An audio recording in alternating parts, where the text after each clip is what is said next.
So this is Urdizzle back again, and I decided to mix things up a little bit.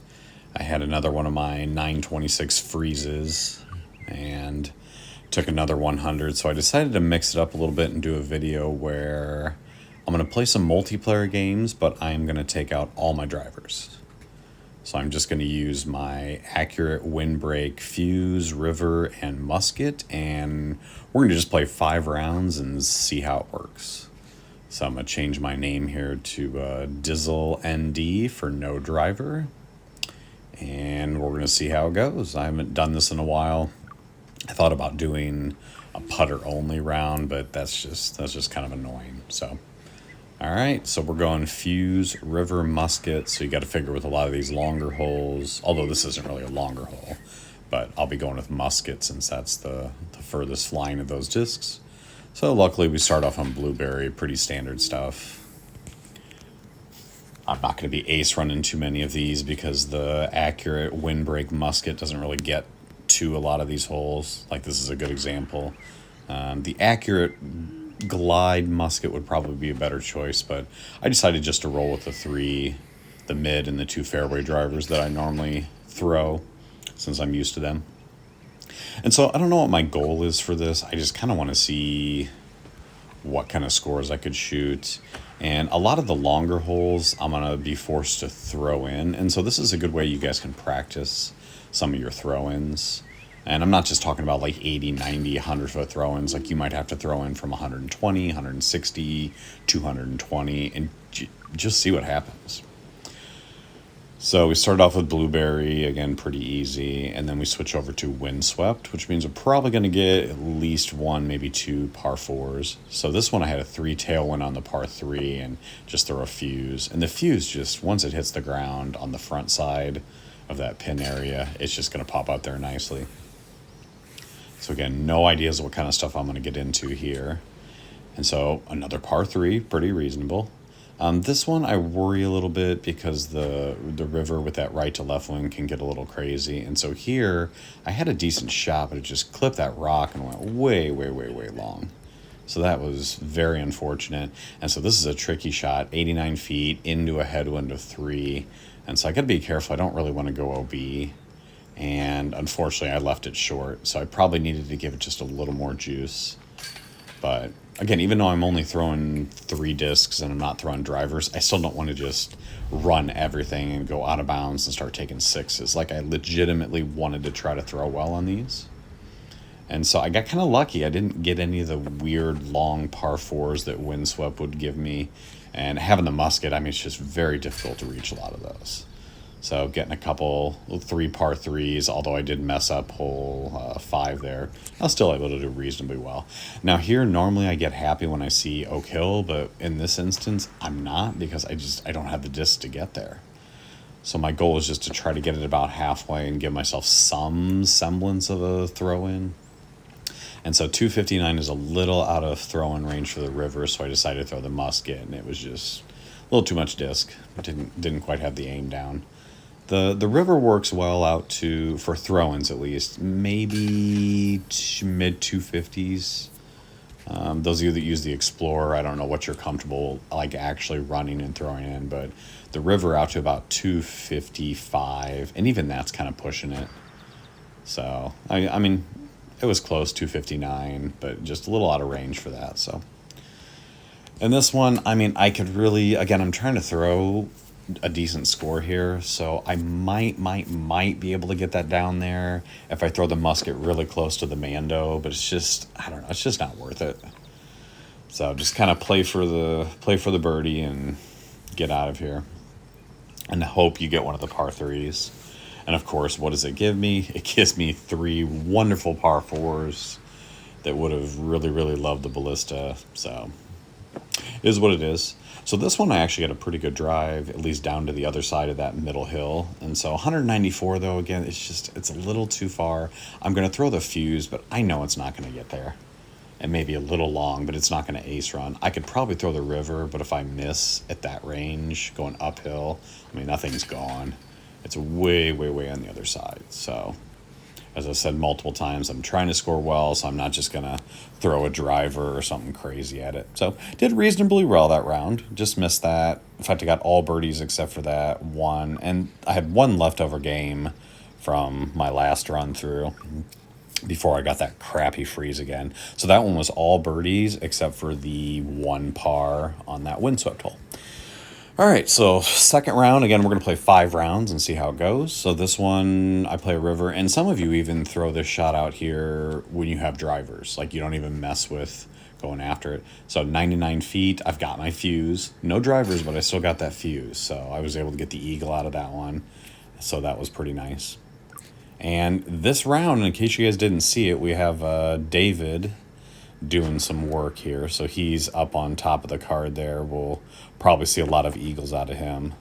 And I can't remember the last time David and I actually played on the same multiplayer card. So it's kind of unfortunate that I'm doing it in a no driver round, but yeah, it is what it is.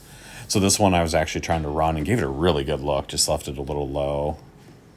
And this is one hole here on Harrowing that I've run this par 4 a lot. And so when I run par 4s like that, I kind of weigh the pros and the cons. And I ask myself, because every once in a while I will skip off the basket or I'll go long and I'll skip OB. It's, do I go OB more than I hit the eagles? And so recently, so here 50 feet, pretty easy putt. Recently I've gotten the eagle throw-in more times than I've gotten the par out of bounds. So I'm just going to keep running them until I start getting to the point where it's just not working anymore. So hole 4, and now I know, so David's on this card, and I don't know, he is going to eat these par 4s alive, but I'm stuck throwing a musket. So my best case scenario here is put it close enough that I can get something of a throw-in. So here, 214, I'm going to go ahead and go with my fuse, because it's kind of in the range. I'd say out to about 220, 225, you can use your fuse.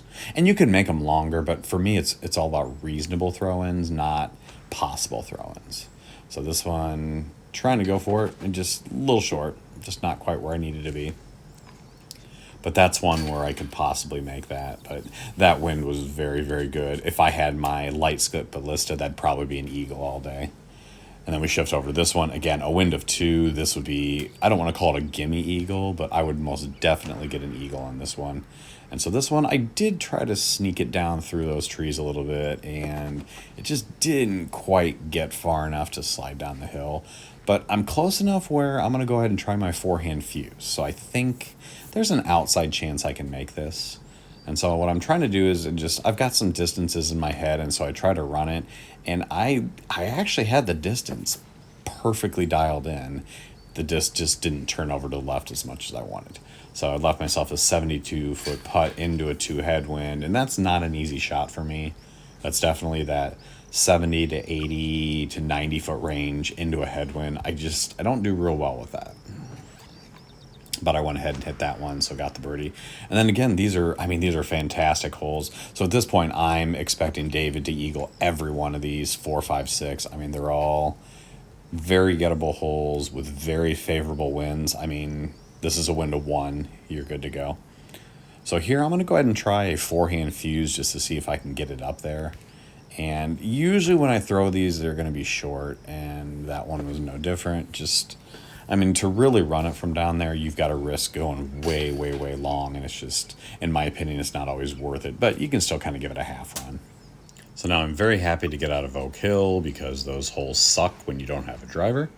And so we shift over to Crow's Nest, and this one, although I like to throw the recoil, the musket's enough to get up in there, hopefully within 50, 60, 70. And so that one was 64, but with a 2-wind, that's a reasonable throw-in opportunity. So I was able to get the birdie out of that one. But that's why the recoil is such a good disc. It penetrates into the cave a lot further than the musket will. All right, so this one, I'm kind of messing around a little bit on it.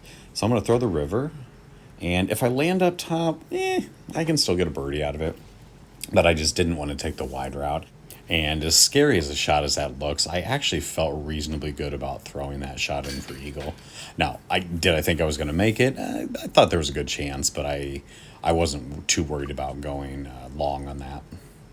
And so we shift over to hole 9, and this is just probably one of the easiest birdies in the game outside of Sunshine. Just throw the fuse up there. Again, I'm not ace running that. There's no point in risking going out of bounds. So I was pretty happy with this one. I was able to get a couple throw-ins. It was kind of painful to play Oak Hill. And you see David up there with the back-to-back-to-back Oak Hill ones. But would have been nice to get those, but it is what it is. And again, pretty solid round there with an 11 under. And so now we shift into round 3. And when I saw this hole, I thought of the first round I played with these 3, and I was like, don't give me these crappy blueberry holes again. I was actually worried about getting the exact same layout. So at this point, I'm just trying to make the putt and hoping that I don't get that same annoying, boring layout. And so I get this one, which I believe I played earlier today. And it's kind of an ace run with the Musket, the accurate wind with that 3, and I just didn't put it in a good position. But I think you can, with a 3 tailwind, you can ace that hole. You just got to be careful not to go too long. And so I'm hoping I don't see the par 4, and I don't, because the par 4 is just without a driver. I know I'm not going to eagle it. So this one, sometimes I ace run this one. I just decided to throw the river, get the easy birdie, and get out. Because again, I'm trying to see if I can throw some solid rounds together, and there's no point in trying to run that and airmailing it 70, 80 feet long. Then I get Sunshine, which kind of sucks because I can ace run. So this one with the wind of 2, I think I've got it. And I don't have it. So I know if there's a good chance I'm going to get the par 4. And there's almost no chance of eagling that without a long throw-in. And, of course, what comes up next? This piece of crap. So I went in and throw the Musket. And my goal is just to get somewhere inside of 240 where I can actually try to throw the river in. And so 235, I'm definitely going to run this. So I aim a little lower and give it a good run. And I thought that was pretty good. Just a little off, a little low, but still a pretty solid shot. So I can't complain about that. That's, with this lineup of discs, all you want to do is throw a good drive and give yourself a shot at getting the eagle. All right, so hole 6. I've recently switched over to a fuse on this because still gives me a good ace opportunity, but it leaves me with fewer long putts. And I was able to hit the ace, so that was a nice one to get. But in the past, I'd been throwing the river, but I'd been leaving myself some really long shots coming back, and I wanted to avoid the pars while still giving myself an ace run. All right, so hole 7, and some of these holes I wasn't aiming. I was just leaving it, maybe putting on hyzer. I wasn't aiming as precisely as I normally would, just because I know a lot of these shots are just pretty easy. Like this one, this is such an easy hole. I mean, if you're messing this one up, I don't know what you're doing. You're either throwing too much disc or you're just, I don't know, sneezing when you shoot. Because even with the water, that's a pretty easy hole. All right, and then hole 9. My goal for this, now a wind of 3 is not ideal, but my goal here is to put myself inside of 245. And so I decided to go Musket. And I actually almost wish I would have gone river, because 222 is actually a little closer than I like. Because then I'm kind of forced to go mid-range to run it a little bit. I'd almost rather prefer being in the upper 230s or even 240, because I know that's a good range for the river. But I don't know, if I get that hole again, I'll definitely go river off the tee and see where it lands. All right, so that was another fairly solid round. No complaints. I got the hole in 1, so I got a 10 under. So 3 rounds in, this is going pretty well. I think the only real big mistake I made was that par 3 on windswept that skipped off that rock. And so I get hole 1 again, Sunshine, which I just aced. And I was hoping to get it again, but did not. And I'm hoping I don't get the par 4, because as we talked about last round, it's just not ideal for getting an eagle out of it. And so I'm hoping just to get some par 3s. And of course, the par 4 comes up next. So we're just doing the same thing, put the Musket out there, try to get in range of the river. So if I'm anything inside 240, 245, I feel good with the river. So 231, a little bit closer than I wanted. So I'm going to aim a little bit lower with the river, and we're going to give it a run. And felt pretty good coming out, and was able to hit it. So that's that range where if you can really work on extending the holes where you can try to get an eagle or a throw-in on. I mean, it's great to make the shots from 70 and 80 and 90 and even out to 100, 110, 120. But once you start making some of those, like the forehand shots out to 160 or the throw-ins on that harrowing hole from 200, like that's where you really start getting bonus strokes, is when you can hit those longer throw-ins. So hole 3 here, again, nothing special there, just crappy ace run that got nothing. And so Oak Hill again, and I know I sound pissy, but it's like when I want Oak Hill, when I actually have my drivers, it seems like I never get it.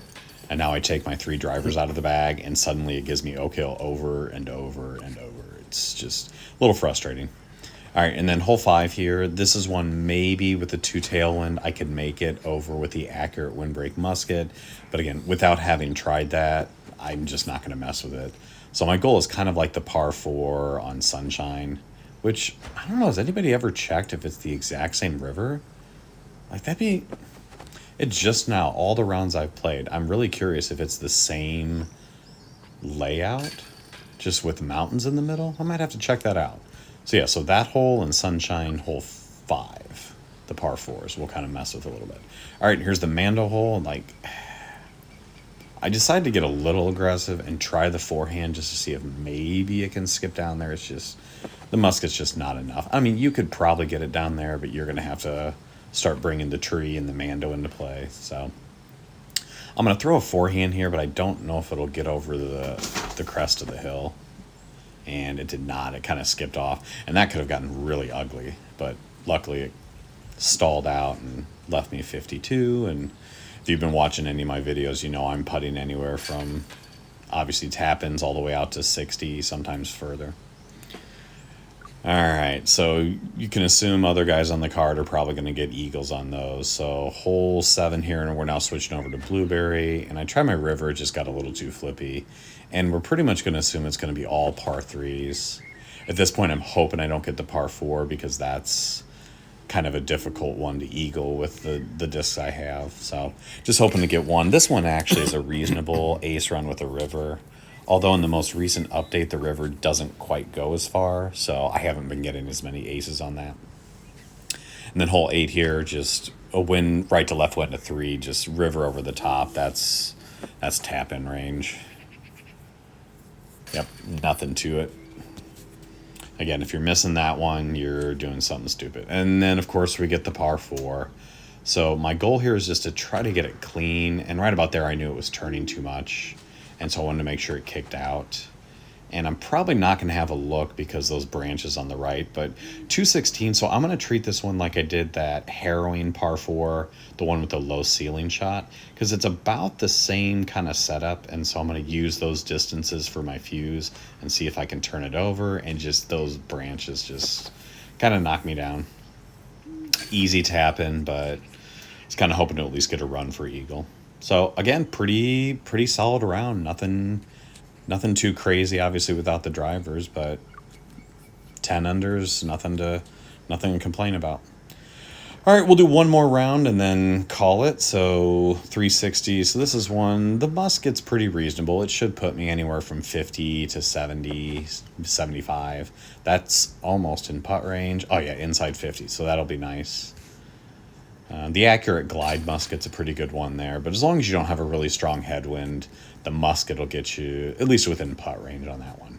All right, the par 5. So I don't want to say I can't eagle this one because I think you can, but my goal here is just play to the first opening, and I went a little too far, but it stopped.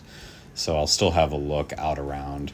So yeah, goal is to go first opening and then up to the next gap. And this one I got a little more aggressive than I was really planning for, but it actually almost snuck all the way through.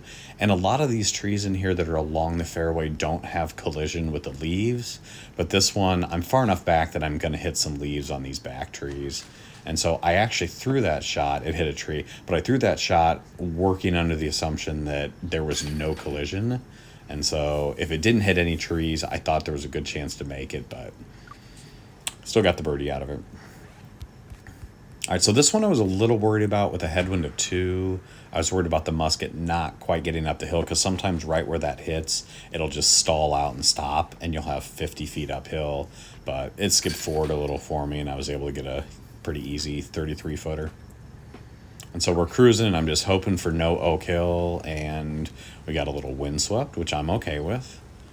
I'm worried about the par 4s, but we'll see how that works out. So this one I think I threw a forehand last time I played it. This one I threw a backhand. I mean, you've got a lot of different options here with the musket. That's one of the reasons I like the windbreak, is you can throw pretty much any shot up there and it's going to give you a reasonable look. All right, so this one is one of the shorter par 4s, and I'm thinking if I can get this one out here. And this one just kept carrying and carrying and carrying. But with this wind, I'm not really holding out hope that I'm going to make this shot. So I want to make sure I don't go too long, but I gave it a really good run and hit it. And I'd say lately, 4 times out of 5 when I shoot a shot like that, it goes 60 long and I end up with a par. So a little frustrating. And then this hole is really, really challenging too, but I love so any of you that use the accurate glide musket, I'm curious what you throw on this hole, because my windbreak, even though I'm 52, I don't think that headwind's going to do anything for me, so I'm going to putt it. But my accurate windbreak musket really, really fights through that well. So I don't worry about that. Even a wind of 5, I don't really worry about it. And then we shift over to Grizzly, and this is the last stretch of holes, and I was really hoping to avoid Grizzly because it has some very challenging holes if you don't have a driver. And so I'm hoping to avoid like hole 8, the big uphill par 4, the cave to cave I don't really want to see, the big downhill par 3, I don't want to see that one either. And so hole 7 and hole 8, I'm pretty happy with right now. Throw the river on this guy, and it clipped the wall here, but usually it does. See how it kind of does a reverse spin? I wasn't too worried about it. So I'm actually feeling pretty good as long as I can avoid those holes I mentioned for hole 9, and of course, cave to cave. And so even with that wind of 2 helping a tiny bit, I know there's a very, very, very small chance of this getting up there. And so when I released it, I thought if I can avoid that one tree, maybe it skips up, and it just did not. And I'm not too disappointed because that's a recoil shot, so not being able to get the accurate windbreak musket up there is really not all that frustrating. And so here I just want to make sure to get it up in the tunnel, so I've got the gap right where I'm aiming, and I'm just going to throw a forehand musket to get it up in there. And the goal here is most definitely not to run this, because I know there's very little chance of making that. It's just to make sure you get through the gap, get it up in there, and get the easy par. So inside 40, that's money. I'm not going to miss that one.